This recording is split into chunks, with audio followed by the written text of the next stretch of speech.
खुलुमबाय बे समाव नोंथांमोननि सेराव लानानै फैदों मोनसे खौरां तामुलपुराव सासे ड्राग्सनि फालांगिरिखौ हमनो हादों।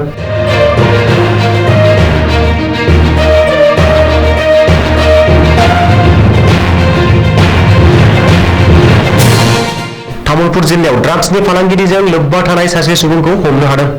मोनसे सुलुंनिफ्राय सिरियै मिथिनायजों तामुलपुर पुलिस बिफाननि गोख्रों संदाननायाव गोबाव समनिफ्राय ड्राग्स फालांगिरिजों लोब्बा लाखिबोनाय रियाजुल आलीखौ गावनि न'आवनो हमनो हायो।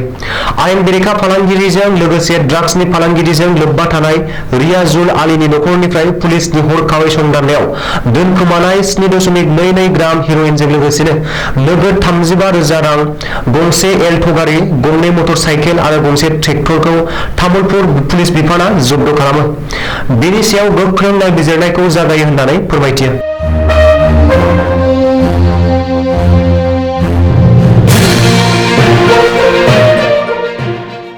सीक्रेट इन्फॉर्मेशन मिला था कि धोलाबारी गांव के रियाजुल अली के घर से कुछ ड्रग्स का इलीगल बिजनेस हो रहा था।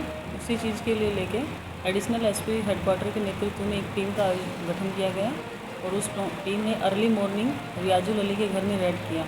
रेड करने पे जब सर्च किया गया तो उसके घर से हमें 7.22 ग्राम सस्पेक्टेड टू बी हेरोइन सीज किया। उसी के साथ में काफ़ी एम्प्टी वॉयल्स भी मिला है और साथ में 32,000 कैश, एक ऑल्टो गाड़ी, 2 बाइक और एक ट्रैक्टर भी उनके घर से सीज किया है।